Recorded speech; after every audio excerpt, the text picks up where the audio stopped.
जय श्री कृष्णा। राधे राधे। हे प्रिय भक्तों, स्वागत है आपका हमारे YouTube चैनल शिव और शक्ति में। जय माता दी आप सभी पर माँ भगवती की कृपा सदा बनी रहे। गुप्त नवरात्रि में साधक माँ भगवती के 9 रूपों के साथ साथ 10 महाविद्याओं की भी पूजा करते हैं। खास तौर पर जो लोग तंत्र साधना करते हैं वे गोपनीय तरीके से गुप्त नवरात्रि में 10 महाविद्याओं की पूजा करते हैं और गुप्त नवरात्रि के चौथे दिन महाविद्या भुवनेश्वरी की पूजा की जाती है। माँ भुवनेश्वरी 10 महाविद्याओं में चतुर्थ स्वरूप विद्या मानी जाती है। माँ भुवनेश्वरी को तीनों लोकों की ईश्वरी माना जाता है। माँ भुवनेश्वरी साक्षात पूरे संसार को धारण करती है और इसका पालन पोषण करती है। माँ भुवनेश्वरी को जगत माता और जगत धात्री के नाम से भी पुकारा जाता है। माँ भुवनेश्वरी आकाश, वायु, पृथ्वी, अग्नि और जल का निर्माण करती है। शास्त्रों में माँ भुवनेश्वरी को मूल प्रकृति कहते हैं। शास्त्रों में वर्णन मिलता है कि माँ भुवनेश्वरी भगवान शिव के वाम भाग में सदैव विराजमान रहती है और इनकी पूजा करने से अपार ऐश्वर्य की प्राप्ति होती है। जीवन की सभी समस्याएं दूर हो जाती हैं। माँ भुवनेश्वरी की पूजा करने वाले भक्तों की सभी मनोकामनाएं बहुत शीघ्र पूरी हो जाती हैं। माँ भुवनेश्वरी को शक्ति और सृष्टि कर्म में महालक्ष्मी स्वरूप माना जाता है। आदि शक्ति भगवती माँ भुवनेश्वरी भगवान शिव की सभी लीलाओं में उनकी सहचरी हैं, सदा उनके साथ रहती हैं। माँ भुवनेश्वरी का स्वरूप बहुत ही सौम्य है और इनके समस्त अंग कांति से परिपूर्ण है। ये अपने सभी भक्तों को अभय और समस्त सिद्धियां प्रदान करती हैं। देवी पुराण में बताया गया है कि मूल प्रकृति का दूसरा नाम भुवनेश्वरी है। माँ भुवनेश्वरी के श्रीअंगों से प्रातःकाल के सूर्य के समान आभा निकलती रहती है। माँ अपने मस्तक पर चंद्रमा का मुकुट धारण करती है। इनके 3 नेत्र हैं और इनके मुख पर हमेशा मुस्कान छाई रहती है। माँ भुवनेश्वरी देवी की भुजाओं में पास, अंकुश, वरद तथा अभय मुद्रा विराजमान रहती है। गुप्त नवरात्रि में माँ भुवनेश्वरी की पूजा करने के लिए सबसे पहले स्नान करने के बाद साफ स्वच्छ वस्त्र धारण करें। आप आज के दिन लाल या फिर हरे और नारंगी रंग के वस्त्रों का प्रयोग कर सकते हैं। अब किसी एकांत कमरे में या अपने घर के पूजा कक्ष में पूर्व दिशा की ओर मुंह करके बैठ जाएं। पूजा करने के लिए हमेशा अपने ऊनी आसन का प्रयोग करें। अब अपने सामने एक लकड़ी की चौकी पर साफ वस्त्र बिछाकर उस पर गंगाजल छिड़ककर शुद्ध कर लें। अब एक प्लेट रखें, उस पर रोली के त्रिकोण का निर्माण करें। अब इस त्रिकोण में अखंडित अक्षत भर दें। अब इन अक्षतों पर सिद्ध प्राण प्रतिष्ठा युक्त भुवनेश्वरी यंत्र की स्थापना करें। भुवनेश्वरी यंत्र के समक्ष अक्षत की 10 ढेरियां बनाएं और इन ढेरियों के ऊपर क्रमशः एक एक लघु नारियल स्थापित करें। अब इन सभी लघु नारियल का क्रमशः रोली का तिलक लगाएं। इसके बाद भुवनेश्वरी यंत्र के समक्ष शुद्ध घी का दीपक प्रज्वलित करें और यंत्र का पूजन करें, फिर ध्यान करें। अब दोनों हाथ जोड़कर माँ भुवनेश्वरी का सच्चे मन से ध्यान करके धूप, दीप, अक्षत, पुष्प आदि से पूजा करें। फिर भुवनेश्वरी महाविद्या मंत्र का जाप करें। आप ओम देवी भुवनेश्वरे नमः इस मंत्र का जाप कर सकते हैं। मंत्र का जाप हमेशा सफ़ेद हकीक की माला से ही करना चाहिए। यदि आप मंत्र का जाप नहीं कर रहे हैं तो आप केवल सच्चे मन से माँ भगवती से महाविद्या माँ भुवनेश्वरी से प्रार्थना करके उनसे अपनी मनोकामना पूर्ति की प्रार्थना कर सकते हैं, उनका ध्यान कर सकते हैं। अगर आप चाहें तो माँ भुवनेश्वरी की पूजा किसी शिव मंदिर में जाकर भी कर सकते हैं। इसके लिए सबसे पहले किसी भी शिव मंदिर में जाकर षोडशोपचार द्वारा माँ भगवती भुवनेश्वरी का पूजन करें। अब गाय के घी का दीपक जलाएं, कपूर जलाकर धूप जलाएं। माँ भुवनेश्वरी को सफ़ेद पुष्प, चंदन, अक्षत और इत्र अर्पित करें। दूध और शहद अर्पित करें। साथ ही माँ भुवनेश्वरी को मावे का या मावे से बनी मिठाई का भोग लगाएं। माँ भुवनेश्वरी की पूजा संपन्न करने के बाद माँ को चढ़ाए गए भोग को किसी भी सुहागिन महिला को आप दे सकते हैं, और अगर ऐसा करना संभव ना हो तो आप माँ पार्वती जी के चरणों में भी इस प्रसाद को अर्पित कर सकते हैं। यदि आप ऐश्वर्य प्राप्त करना चाहते हैं तो माँ ऐश्वर्य पर रात रानी का इत्र अर्पित करें। पारिवारिक समस्या को दूर करने के लिए माँ भुवनेश्वरी को 12 सफ़ेद पुष्प अर्पित करें। यदि आपकी कोई विशेष मनोकामना है, उसकी पूर्ति आप चाहते हैं, तो माँ भुवनेश्वरी पर चढ़े हुए अक्षतों को आप अपने घर में किसी सुरक्षित जगह पर छुपा कर रख दें। मनोकामना पूर्ति होने के बाद उन अक्षतों का आप विसर्जन कर दें। माँ भुवनेश्वरी की पूजा में कुछ बातों का भी ध्यान आपको रखना होता है।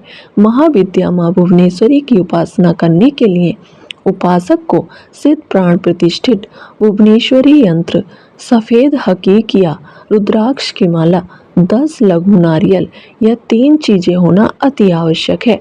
लघु नारियल का वास्तुशास्त्र में विशेष महत्व बताया गया है। दरअसल जो छोटे नारियल होते हैं उन्हें ही लघु नारियल कहते हैं। लघु नारियल को पूजा घर में रखना बहुत शुभ माना जाता है। लघु नारियल की पूजा करने से घर में धन संबंधी समस्याएं दूर हो जाती हैं। माँ भुवनेश्वरी की साधना हमेशा सुबह 4 से 6 बजे के बीच या रात में 10:15 बजे के बाद ही करनी चाहिए। माँ की पूजा करने के बाद भुवनेश्वरी कवच का पाठ अवश्य करना चाहिए। माँ भुवनेश्वरी की यह साधना 11 दिनों की होती है।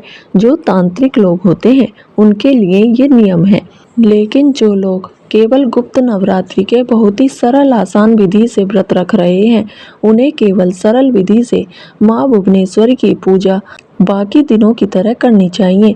माँ भुवनेश्वरी की साधना करते समय उपासक को पूरी आस्था के साथ सभी नियमों का पालन करना चाहिए।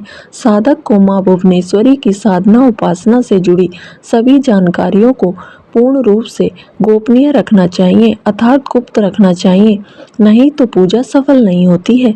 11 दिनों के बाद पूजा संपन्न करने के बाद भुवनेश्वरी यंत्र को अपने घर के मंदिर या तिजोरी में लाल वस्त्र से बांधकर 1 साल के लिए रख देना चाहिए। पूजा में इस्तेमाल की गई सभी सामग्री को नदी में प्रवाहित कर देना चाहिए या किसी पीपल के नीचे गड्ढा खोदकर दबा देना चाहिए। सामग्री का विसर्जन अगले दिन करना चाहिए। इस प्रकार माँ भुवनेश्वरी की पूजा करने से आपकी साधना पूर्ण हो जाएगी और आपके ऊपर माँ भुवनेश्वरी की असीम कृपा सदा बनी रहेगी। माँ भुवनेश्वरी की साधना करने से मनुष्य को ज्ञान, धन, सम्मान और प्रतिष्ठा की प्राप्ति होती है। गुप्त नवरात्रि के चौथे दिन माँ भगवती के कुष्मांडा रूप की भी पूजा की जाती है। तो अब जानिए माँ कुष्मांडा की कथा के बारे में। माँ कुष्मांडा अष्टभुजाओं वाली देवी कहलाती है। मान्यता है कि नवरात्रि के चौथे दिन माँ कुष्मांडा की पूजा करने वाले भक्त की सारी मनोकामनाएं पूरी हो जाती हैं। भक्तों को सुख सौभाग्य की प्राप्ति होती है।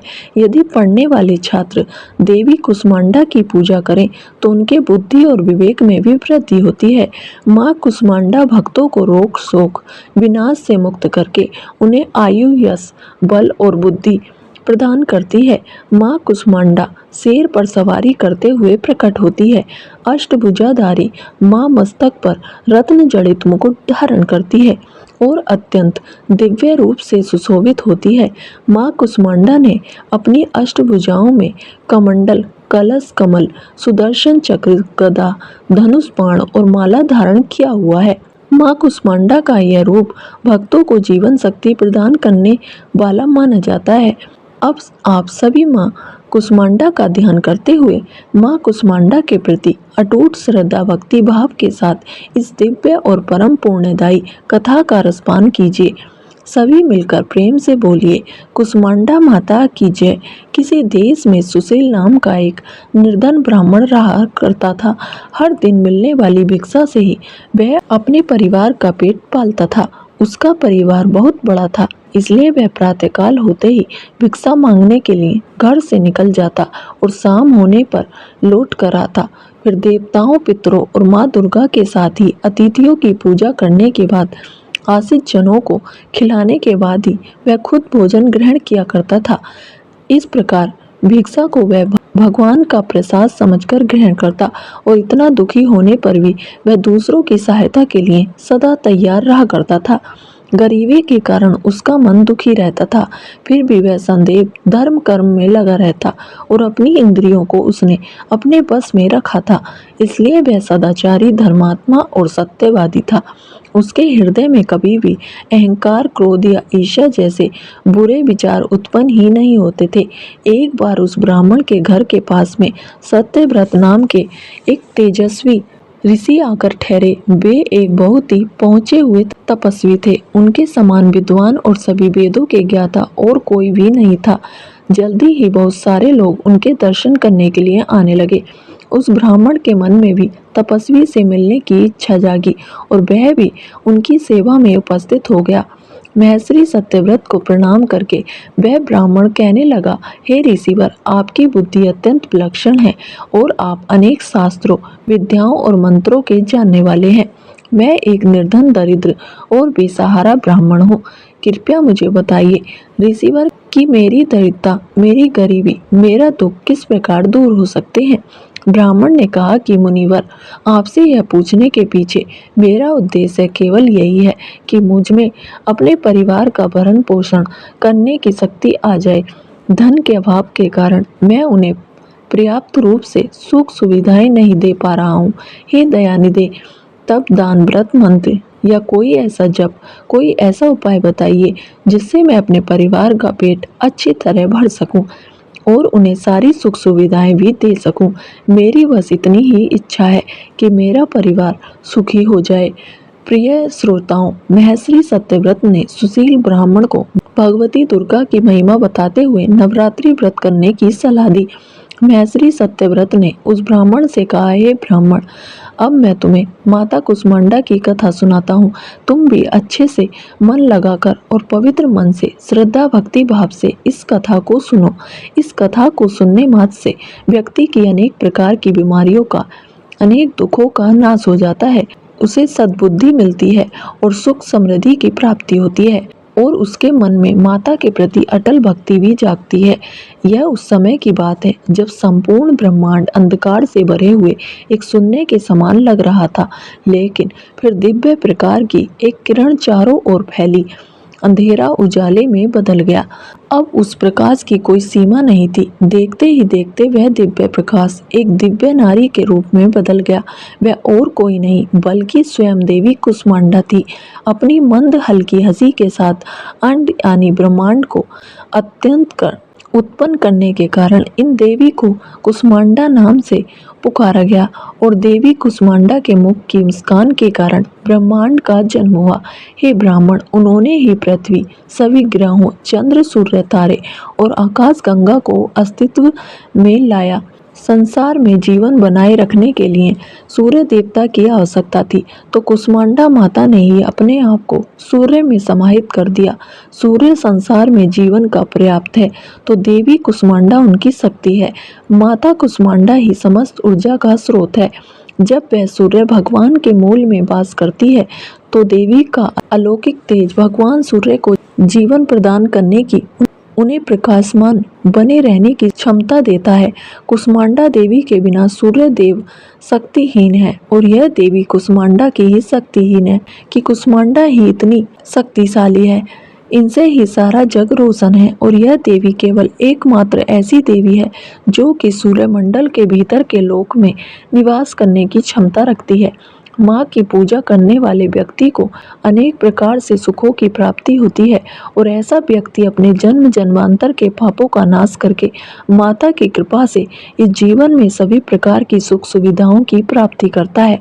महर्षि ने आगे कहा, हे ब्राह्मण, माता कुष्मांडा की स्तुति करने से आयु, यश, बुद्धि, बल में वृद्धि होती है, साथ ही सभी रोगों से मुक्ति मिलती है, दरिद्रता दूर होती है, सभी तरह की नकारात्मक शक्तियां दूर हो जाती हैं और हर प्रकार की समस्याओं का समाधान भी माँ की कृपा से आसानी से मिल जाता है। इनकी पूजा करने से सुख समृद्धि और उन्नति मिलती है, दुख विपत्ति और कष्ट से मुक्ति मिल जाती है। प्रिय श्रोताओं, तब महर्षि सत्यव्रत के कहने पर, उनकी सलाह पर ब्राह्मण ने भी नवरात्रि के व्रतों को किया। माँ कुष्मांडा की स्तुति की और महर्षि सत्यव्रत को अपना गुरु बनाकर उनसे मायाबीज नामक भुवनेश्वरी मंत्र की दीक्षा ली। इसके बाद नवरात्रि के व्रत रखकर उस मंत्र का सुशील ब्राह्मण ने नियमित रूप से जप आरंभ कर दिया। उसने माता भवानी और माँ कुष्मांडा की भक्ति पूर्वक आराधना की और 9 वर्षों तक लगातार वह माँ भगवती के मायाबीज मंत्र का निरंतर जाप करता रहा। उसकी भक्ति से प्रसन्न होकर तब देवी भगवती ने नववर्ष की नवरात्रि की अष्टमी तिथि को मध्यरात्रि में उसे स्वप्न में दर्शन दिए और इस प्रकार माँ कुष्मांडा की कृपा से सुशील ब्राह्मण की दरिद्रता दूर हो गई।